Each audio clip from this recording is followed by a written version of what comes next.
So dear students, as we all already have discussed regarding what is the farm costing and what is the meaning and features of farm costing. Now in today's video that I am going to cover why farm costing is needed or why there is a importance of farm costing. The very first thing that I would like to share with you is in early farm accounting system which were doubtably crude and have been modified and improved through the time, and in the last decade, more advanced and complex cost accounting techniques have come into common use in farm accounting. खरं सांगायचं म्हणजे form costing ही जी accounting system आहे ती या system मध्ये खूप सारे बदल यामध्ये केले गेलेले आहेत आणि गेल्या काही दशकापासून एक ऍडव्हान्स्ड आणि थोडीशी किचकट अशी असणारी फार्म कॉस्टिंगची अकाउंटिंग सिस्टीम ही आज अस्तित्वात आलेली आहे. तर ह्या सिस्टीमचा जो मुख्य उद्देश आहे तो मुख्य उद्देश असा आहे की डिटेल्ड कॉस्टिंग कसं असलं पाहिजे, त्याचप्रमाणे रिटर्न ऑफ ऍग्रिकल्चरल ऍक्टिव्हिटीज कसे असले पाहिजेत. तर ह्या दोन्ही गोष्टींचं अनालिसिस एका फार्मरकडे असलं पाहिजे. म्हणजेच काय की आपण जेव्हा फार्मसाठी जो खर्च केलेला आहे तो खर्च किती आहे आणि आपल्याला शेतीशी रिलेटेड ऍक्टिव्हिटीज करून आपला रिटर्न किती मिळालेला आहे, इन्कम किती मिळालेला आहे, तर याचा एक डिटेल रेकॉर्ड आपल्याकडे असलं पाहिजे. त्याच्यामुळे आपला फार्म कॉस्टिंगची नीड आहे. Second need of farm costing is related to the farming activities, and it can be external business purchases and intra-business cost. And because there are few activities of the business which have only direct expenditure and most also drop on services or input from other part of the business, therefore in farm cost accounting an activity or enterprise both type of expenses should be considered. Now what I am saying, both type of expenses should be considered. The factors differentiating cost accounting from other cost accounting or accounting system is its consideration of intra-firm transactions wherein income for one account is an expense for the another account. आता form costing मध्ये तुम्ही बघितलं असेल की जसं की मी डेअरीचं example तुम्हाला दिलं होतं, डेअरी मधून काही गोष्टी फार्म मध्ये ट्रान्सफर केल्या जातात तर फार्म मधल्या काही गोष्टी डेअरी मध्ये ट्रान्सफर केल्या जातात. तर जेव्हा हे इंटर ट्रान्सफर चालतं तेव्हा तो एकाचा एक्सपेन्सेस असतो तर दुसऱ्याचा इन्कम असतो आणि त्यामुळे ह्या दोन्ही गोष्टींचा समावेश हा फार्म कॉस्टिंग मध्ये आपल्याला करणं गरजेचं आहे. कारण की इथे त्या दोन्ही गोष्टी एक असं मानून चालणार नाही, कारण की दोन्ही ऍक्टिव्हिटी वेगवेगळ्या आहेत. त्याच्यामुळे both type of expenses that we should consider in the farm cost accounting. Third is as there are some intra-firm transactions, काही इंट्रा-फर्म ट्रान्झॅक्शन्स असतात, तर या दोन्ही ट्रान्झॅक्शन मध्ये प्रत्येकाचे ट्रान्झॅक्शन हे आपण सेपरेट मेंटेन केले पाहिजेत. कारण की जर तो एकाचा इन्कम असेल तर दुसऱ्याचा तो काय आहे, एक्सपेन्सेस आहे. As far as farm costing is concerned, farm cost accounting records have been a valuable source of information which help management in decision making. So these records have also supplied the valuable information which is needed by agricultural experts in developing their model and useful in the agricultural sector. The records which have also supplied the data needed by the educators in their instructional efforts. Government also has drawn upon cost accounting data for designing the agricultural policy. सरकारला, शिक्षण क्षेत्रातल्या तज्ञांना किंवा शेतीविषयक तज्ञांना जर डेटाच available नसेल तर ते कशा प्रकारे पॉलिसी तयार करतील. आणि म्हणून फार्म कॉस्ट अकाउंटिंग सिस्टम ही कॉस्ट अकाउंटिंगचा एक व्हॅल्युएबल सोर्स ऑफ इन्फॉर्मेशन तयार करते, ज्या इन्फॉर्मेशनचा वापर एज्युकेटर्सला, फार्मर्सला किंवा ऍग्रिकल्चरलिस्टला किंवा एज्युकेशनलिस्टला यांना एक चांगल्या प्रकारची पॉलिसी तयार करण्यासाठी आणि डिसिजन घेण्यासाठी एक व्हॅल्युएबल सोर्स ऑफ इन्फॉर्मेशन ठरतो. त्याचप्रमाणे it is useful in management of farming business. आता कॉस्ट अकाउंटिंग रेकॉर्ड हे जे आहे ते फार्मिंग बिझनेस मध्ये खूप इम्पॉर्टंट आहे. कारण की properly design cost accounting system can indicate areas of weak और poor management not indicated by the other management technique, and thus this information helps the farmer to take the corrective action that he otherwise might not. In addition, he will have the information to use in completing government papers relating to farming activities. आता farming business मध्ये जे व्यक्ती आहेत म्हणजे उदाहरणार्थ जे शेतकरी शेतीमध्ये काम करतात आणि शेतीचा व्यवसाय करतात, अशा लोकांना सरकारच्या जर काही पॉलिसीचा बेनिफिट घ्यायचा असेल, सरकारच्या काही योजनांचा फायदा घ्यायचा असेल, तर अशा योजनांचा फायदा घेण्यासाठी त्यांच्याकडे कागदोपत्री काही रेकॉर्ड असणं गरजेचं आहे आणि हे रेकॉर्ड आपल्याला फार्म कॉस्ट अकाउंटिंग मधून अवेलेबल होतं. त्याच पद्धतीने जेव्हा फार्मिंग बिझनेस मध्ये व्यवस्थितपणे तुम्ही फार्मचे कॉस्ट असतील, रेव्हेन्यूज असतील, ह्याचं जेव्हा तुम्ही रेकॉर्ड ठेवता, तेव्हा त्या फार्म बिझनेसमनला समजून येतं की आपला कोणता एरिया वीक आहे, कोणता एरिया चांगला आहे, आपण कुठे एफर्ट्स टाकले पाहिजेत आणि जो एरिया वीक आहे त्याला आपण कशा प्रकारे स्ट्रॉंग केलं पाहिजे. ह्या सगळ्या गोष्टींची जी इन्फॉर्मेशन आहे ती फार्मिंग बिझनेसला अतिशय महत्वाची असते.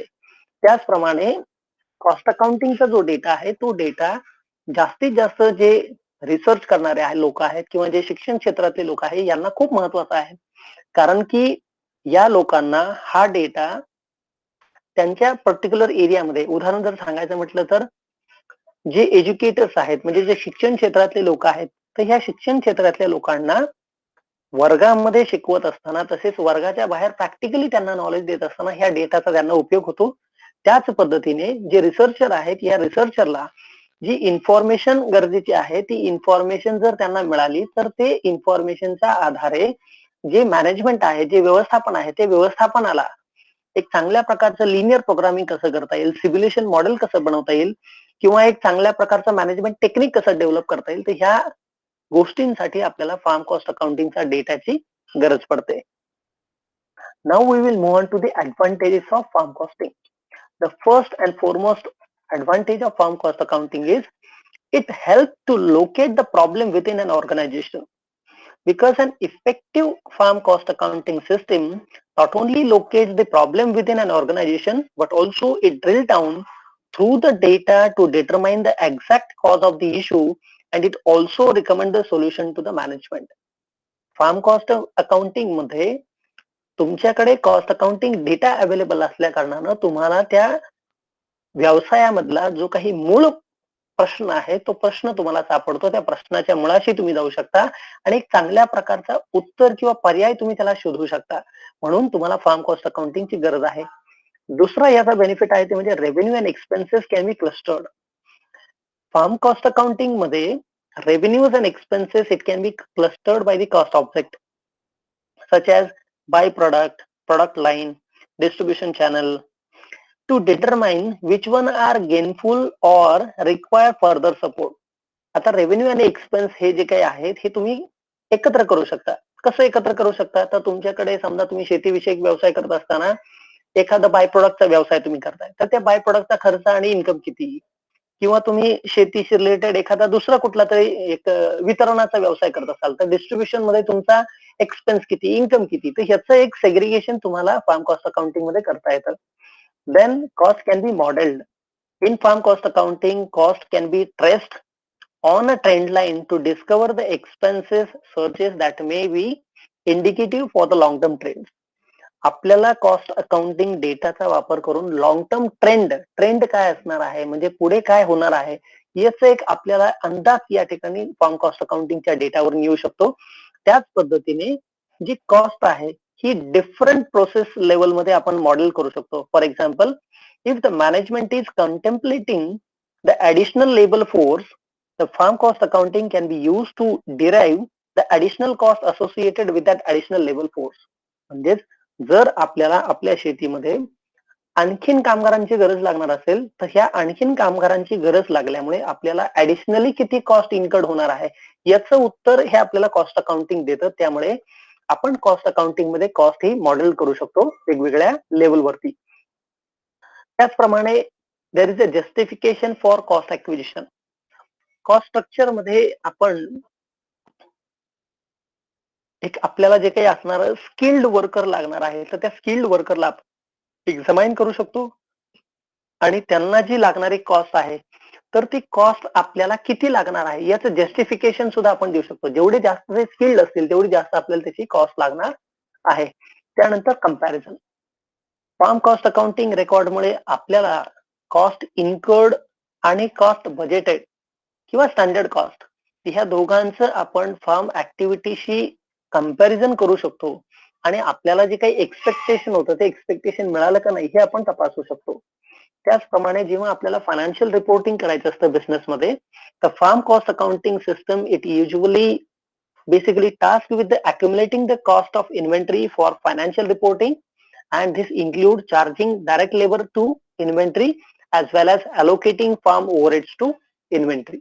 म्हणजे फायनान्शियल रिपोर्टिंग फार्म कॉस्टिंग मध्ये करत असताना यामध्ये बेसिकली जो फायनान्शियल रिपोर्टिंगचा मुद्दा आहे तो मुद्दा म्हणजे काय की डायरेक्ट लेबरचे जो खर्च आहे तो इन्व्हेंटरीला कसा चार्ज करायचा आणि शेतीविषयक जे काही इनडायरेक्ट एक्सपेन्सेस आहेत किंवा ओव्हरहेड आहेत ते ओव्हरहेड आपण इन्व्हेंटरीला कशा प्रकारे चार्ज करायचं, तर ह्याचं जे रिपोर्टिंग आहे ते रिपोर्टिंग आपला फार्म कॉस्ट अकाउंटिंग रेकॉर्ड्स मधून अवेलेबल होतं. त्यानंतर जे फार्म कॉस्ट अकाउंटिंग आहे it help to increase the efficiency of all the functions related to farming activity. Basically it help fixing prices, decision making, price fixation, selection of product mix, and not only these tools and techniques will provide the reliability and authenticity to carry out the farming activity, but also it is also useful in controlling the wastage and defects. म्हणजे form costing ही जी काही technique आहे हे technique आपल्याला form कॉस्टिंगचे नुसते decision making साठी price fixation साठी मदत करत नाही, तर आपल्या फार्मिंग मध्ये होत असणारा जो काही वेस्टेज आहे आणि जे काही खराब होणारे वस्तू आहेत या वस्तूंचा वेस्टेज कमी करण्यासाठी सुद्धा आपल्याला याचा ऍडव्हान्टेज होऊ शकतो. आणि यानंतर आपण असं सांगू शकतो की the farm cost accounting system analyze the government policies and social economic scenario which will help to assess the external environmental impact on the farming activity. म्हणजेच फार्म कॉस्ट अकाउंटिंगच्या रेकॉर्ड्स मुळे आपल्याला गव्हर्नमेंटचा एक्सटर्नल असेसमेंट कशा प्रकारे होणार आहे आणि त्याचा इम्पॅक्ट आपल्या व्यवसायावरती कसा होणार आहे हे देखील आपण या ठिकाणी सांगू शकतो. याचप्रमाणे प्रत्येक नाण्याला जशा दोन बाजू असतात त्याचप्रमाणे फार्म कॉस्ट अकाउंटिंग मध्ये देखील जसे ऍडव्हान्टेजेस आहेत तसे डिसएडव्हान्टेजेस सुद्धा आहेत. याचा जो पहिला डिसएडव्हान्टेज आहे ते म्हणजे it's a complex system of accounting. आता कॉम्प्लेक्स हा जो शब्द वापरलाय तुम्ही जाणीवपूर्वक वापरलेला आहे, याचं कारण असं की farm cost accounting it requires a lot of work on the front end and constant adjustment need to be made for improvement, and this complexity consumes the time and resources and leaves room for misinterpretation.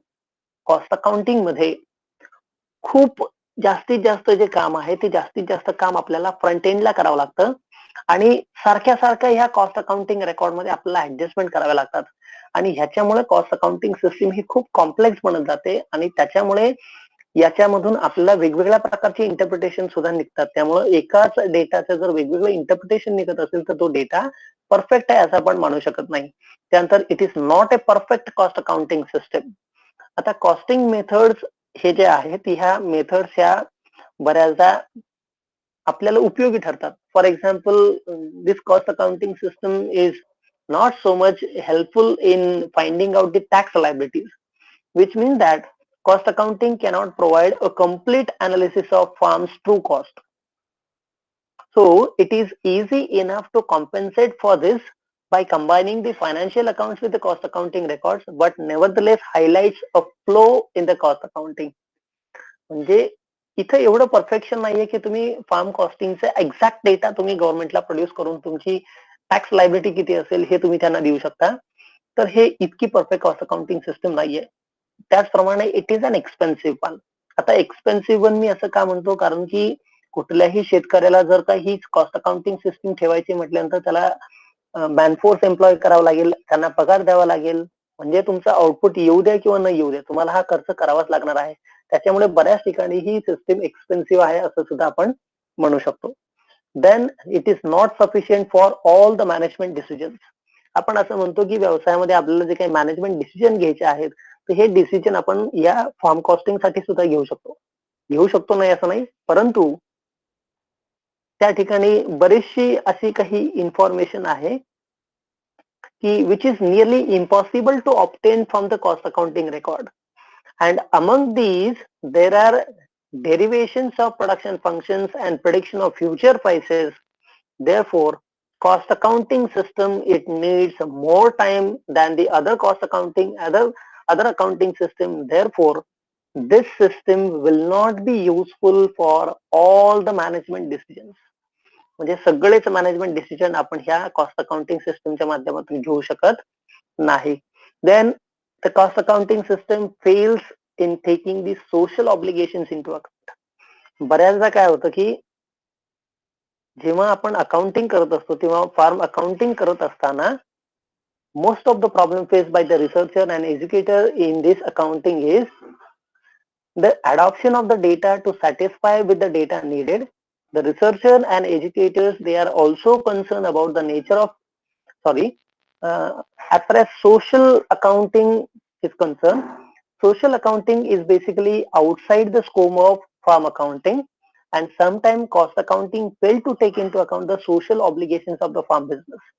म्हणजे बऱ्याचदा जेव्हा आपण social अकाउंटिंगचा विचार जेव्हा करतो तेव्हा form costing मध्ये social अकाउंटिंगचा कुठलाही आस्पेक्ट विचारात घेतला जात नाही. त्याच्यामुळं कॉस्ट हे जे फार्म कॉस्ट अकाउंटिंग आहे हे सोशल ऑब्लिगेशन विचारात घेत नाही. हा त्याचा एक डिसएडव्हान्टेज आहे. And then adoption of data.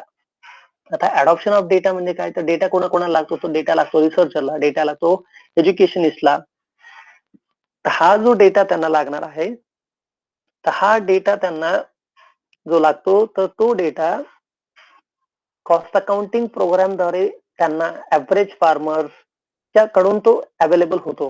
त्यामुळे जो काही डेटा त्यांना ऑप्टेन होतो तो डेटा हा ऍव्हरेज डेटा असतो आणि त्याच्यामुळे जेव्हा आपण त्याचं अनालिसिस करायला जातो तेव्हा तो अनालिसिस बऱ्याचदा बायस पण असू शकतो. त्यामुळे if the organiser of the cost accounting programme select his farm to minimize the bias, then again it will create the misinterpretation. म्हणजे जर का एखाद्या व्यक्तीने स्वतःच्या शेतात